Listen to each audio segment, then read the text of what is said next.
The birth of tragedy Friedrich Nietzsche के शुरुआती कार्यों में से एक है और यह ग्रीक त्रासदी की उत्पत्ति और प्रकृति की पड़ताल करता है। इस पुस्तक में नीत्शे ग्रीक त्रासदी के कलात्मक और सांस्कृतिक महत्व पर प्रकाश डालता है, कला के अन्य रूपों के साथ इसकी तुलना करता है और ग्रीक संस्कृति के विकास में इसकी भूमिका की जांच करता है। ये पुस्तक नीत्शे की कुछ प्रमुख दार्शनिक अवधारणाओं जैसे अपोलोनियन और डायोनिसियन द्वंद्व का भी परिचय देती है, जिसका दर्शन, कला आलोचना और सांस्कृतिक अध्ययन पर स्थायी प्रभाव पड़ा है। अपोलोनियन और डायोनिसियन द्वैत द बर्थ ऑफ ट्रेजेडी में केंद्रीय विचारों में से एक अपोलोनियन और डायोनिसियन द्वैत की अवधारणा है। नीत्शे का प्रस्ताव है कि ग्रीक त्रासदी इन दो विरोधी ताकतों के बीच परस्पर क्रिया से उभरी, जिनमें से प्रत्येक मानव अनुभव और कलात्मक अभिव्यक्ति के विभिन्न पहलुओं का प्रतिनिधित्व करती है। अपोलोनियन आदेश, कारण, स्पष्टता और व्यक्तित्व से जुड़ा है। इसका नाम ग्रीक देवता अपोलो के नाम पर रखा गया है, जो सद्भाव, सौंदर्य और तर्कसंगतता के गुणों का प्रतिनिधित्व करते हैं। अपोलोनियन भावना दृश्य कला, मूर्तिकला और महाकाव्य कविता में परिलक्षित होती है, जहां रूप, संरचना और समरूपता को अत्यधिक महत्व दिया जाता है। उदाहरण, शास्त्रीय ग्रीक मूर्तियों के बारे में सोचें, जो अपने सही अनुपात, शांत भाव और संतुलित रचनाओं के साथ अपोलोनियन आदर्श का प्रतीक हैं। कला के इन कार्यों का उद्देश्य सूक्ष्म शिल्प कौशल और विस्तार पर ध्यान के माध्यम से सौंदर्य और सद्भाव के सार को पकड़ना है। डायोनिसियन इसके विपरीत, डायोनिसियन अराजकता, भावना, नशा और सामूहिक अनुभव से जुड़ा हुआ है। इसका नाम ग्रीक देवता डायोनिसस से लिया गया है, जो शराब, परमानंद और प्रकृति की तर्कहीन शक्तियों से जुड़ा है। डायोनिसियन भावना संगीत, नृत्य और प्राचीन ग्रीस के सांप्रदायिक अनुष्ठानों में मौजूद है, जहां व्यक्तिगत और सामूहिक पहचान के बीच की सीमाएं धुंधली हो जाती हैं। उदाहरण, डायोनिसियन पूजा से जुड़े आनंदमय अनुष्ठानों और समारोहों पर विचार करें, जहां प्रतिभागी परमात्मा से जुड़ने और अपने व्यक्तिगत स्वयं से परे जाने के लिए उन्मादी नृत्य, संगीत और शराब पीने में संलग्न होंगे। इन डायोनिसियन संस्कारों का उद्देश्य प्रतिभागियों के बीच गहन भावनात्मक अनुभव पैदा करना और एकता की भावना पैदा करना था। अपोलोनियन और डायोनिसियन के संश्लेषण के रूप में त्रासदी नीत्शे का तर्क है कि ग्रीक त्रासदी अपोलोनियन और डायोनिसियन तत्वों के संश्लेषण के रूप में उभरी। दुखद कला डायोनिसियन जुनून और तीव्रता के साथ अपोलोनियन रूप और संरचना को एक साथ लाती है, जो दर्शकों के लिए एक शक्तिशाली और रोचक अनुभव बनाती है। उदाहरण, प्राचीन यूनानी त्रासदियों में, जैसे कि सोफोकल्स, एस्किलस और यूरिपिड्स द्वारा लिखी गई, हम अपोलोनियन और डायोनिसियन तत्वों के संश्लेषण को देख सकते हैं। नाटक संरचित और अच्छी तरह से तैयार किए गए हैं, अपोलोनियन, लेकिन वे मजबूत भावनाओं को भी जगाते हैं और गहन अस्तित्व संबंधी विषयों, डायोनिसियन, का पता लगाते हैं। भाग्य और पीड़ा के जाल में फंसा दुखद नायक मानवीय स्थिति का प्रतीक बन जाता है, जो जीवन की व्यवस्था और अराजकता दोनों को दर्शाता है। त्रासदी में संगीत की भूमिका नीत्शे के सिद्धांत का एक अन्य महत्वपूर्ण पहलू त्रासदी में संगीत की भूमिका है।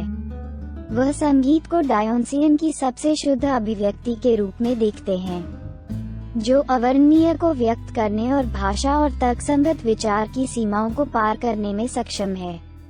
उदाहरण, ग्रीक त्रासदियों में संगीत ने मूड सेट करने, भावनाओं को तीव्र करने और दर्शकों को मानवीय अनुभव की गहरी, अचेतन परतों से जोड़ने में महत्वपूर्ण भूमिका निभाई। कविता और नृत्य के साथ साथ संगीत के उपयोग ने कला का एक संपूर्ण कार्य तैयार करने में मदद की, जिसने इंद्रियों को व्यस्त रखा और आत्मा को आंदोलित किया। त्रासदी का पतन नीत्शे ने आधुनिक संस्कृति में त्रासदी की गिरावट पर अफसोस जताया है और इसके लिए डायोनिसियन की कीमत पर अपोलोनियन पर अधिक जोर दिया जाना बताया है। वह आधुनिक कला और संस्कृति के तर्कवाद, नैतिकतावाद और सतीपन की आलोचना करते हुए तर्क देते हैं कि उनमें ग्रीक त्रासदी में पाई जाने वाली गहराई, जुनून और अस्तित्व संबंधी अंतर्दृष्टि का अभाव है। उदाहरण, आधुनिक कला और संस्कृति।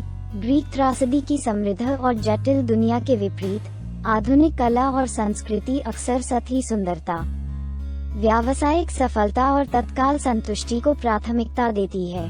नीत्शे की आलोचना डायोन्सियन भावना की हानि और समकालीन समाज में त्रासदी की रचनात्मक और परिवर्तनकारी शक्ति को फिर से जागृत करने की आवश्यकता पर प्रकाश डालती है। द बर्थ ऑफ ट्रेजेडी विचारोत्तेजक उद्धरणों से भरा है जो कला, संस्कृति और मानव स्थिति पर नीत्शे के विचारों को दर्शाता है। यहाँ पुस्तक के 10 उल्लेखनीय उद्धरण दिए गए हैं। 1. हमें हर उस दिन को खोया हुआ मानना चाहिए जिस दिन हमने कम से कम एक बार नृत्य नहीं किया हो। यह उद्धरण जीवन में आनंद, उत्सव और सहजता की डायोन्सियन भावना को अपनाने के महत्व पर जोर देता है। 2. मनुष्य ही एकमात्र ऐसा प्राणी है जिसे बचाने की आवश्यकता है।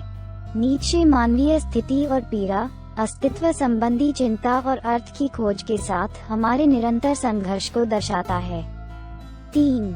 संगीत के बिना जीवन एक गलती होगी। नीत्शे ने संगीत की परिवर्तनकारी शक्ति को डायोन्सियन की सबसे शुद्ध अभिव्यक्ति के रूप में सराहा, जो तर्कसंगत विचारों को पार करने और हमें गहरी भावनात्मक सच्चाइयों से जोड़ने में सक्षम है। 4. कला इस जीवन में सर्वोच्च कार्य और वास्तव में आध्यात्मिक गतिविधि है। यह उद्धरण सांसारिक चीजों को पार करने और अस्तित्व के बारे में उच्च सत्य तक पहुंचने के साधन के रूप में कला के महत्व को रेखांकित करता है। 5. हमारे पास सच्चाई से न मरने की कला है। नीत्शे का सुझाव है कि कला जीवन की कठोर वास्तविकताओं से बचने का काम करती है, हमें मानव अस्तित्व की जटिलताओं और अनिश्चितताओं से निपटने का साधन प्रदान करती है। 6. सच्चे कलाकार के हाथों में पूरी दुनिया होती है और वह इसे अपने विचारों और भावनाओं के स्मारक में बदल देता है। यह उद्धरण कलाकार की अद्वितीय दृष्टि और दृष्टिकोण के माध्यम से दुनिया को बदलने की रचनात्मक शक्ति पर प्रकाश डालता है। 7. सभी महान कलाओं का सार कृतज्ञता है। नीत्शे कलात्मक और रचनात्मक प्रक्रिया के मूलभूत पहलू के रूप में कृतज्ञता के महत्व पर जोर देता है। 8. त्रासदी को यूनानियों के अस्तित्व का निर्णायक कारक माना जाना चाहिए। यह इसका सर्वोच्च कार्य, इसकी सच्ची उपलब्धि, इसका जीवन और आत्मा है। नीत्शे ग्रीक त्रासदी के महत्व को एक सांस्कृतिक और कलात्मक उपलब्धि के रूप में मनाता है जो ग्रीक सभ्यता के सार को समाहित करता है। 9. किसी की अनैतिकता पर शर्मिंदा होना। यह उस सीढ़ी पर एक कदम है जिसके अंत में व्यक्ति को अपनी नैतिकता पर भी शर्म आती है। यह उद्धरण नीत्शे की नैतिकता की उत्तेजक खोज और पारंपरिक नैतिक मूल्यों की उसकी आलोचना को दर्शाता है। 10. संगीत में डायोन्सियन तत्व इसकी सबसे गहन और मौलिक शक्तियों में से एक है। नीत्शे ने संगीत में डायोन्सियन भावना के महत्व को रेखांकित किया, तीव्र भावनाओं को जगाने और हमें मानवीय अनुभव की गहरी तर्कहीन ताकतों से जोड़ने की इसकी क्षमता पर प्रकाश डाला। ये उद्धरण नीत्शे की दार्शनिक अंतर्दृष्टि और कला, संस्कृति और मानवीय स्थिति पर उनके अद्वितीय दृष्टिकोण की एक झलक पेश करते हैं, जैसा कि द बर्थ ऑफ ट्रेजेडी में प्रस्तुत किया गया है। निष्कर्ष, द बर्थ ऑफ ट्रेजेडी में फ्रेडरिक नीत्शे ने ग्रीक त्रासदी का एक सम्मोहक अन्वेषण प्रस्तुत किया है, जिसमें अपोलोनियन और डायोन्सियन द्वंद्व को कला और संस्कृति में मूलभूत शक्तियों के रूप में पेश किया गया है। उनका तर्क है कि इन विरोधी तत्वों का संश्लेषण त्रासदी के गहन और रेचक अनुभव को जन्म देता है, जिसमें मानवीय स्थिति को उजागर करने और हमें अस्तित्व के गहरे रहस्यों से जोड़ने की शक्ति है। नीत्शे के विचार हमें कला, संस्कृति और मानव अनुभव की प्रकृति की हमारी समझ पर पुनर्विचार करने की चुनौती देते हैं। अपने अस्तित्व के अपोलोनियन और डायोन्सियन दोनों पहलुओं को अपनाकर हम रचनात्मकता, अभिव्यक्ति और जीवन के प्रति अधिक समग्र और सार्थक दृष्टिकोण विकसित कर सकते हैं।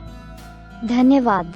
यदि आप हमारी मेहनत की सराहना करते हैं तो कृपया इस पोस्ट को लाइक और शेयर करें और हमारे चैनल को सब्सक्राइब करें।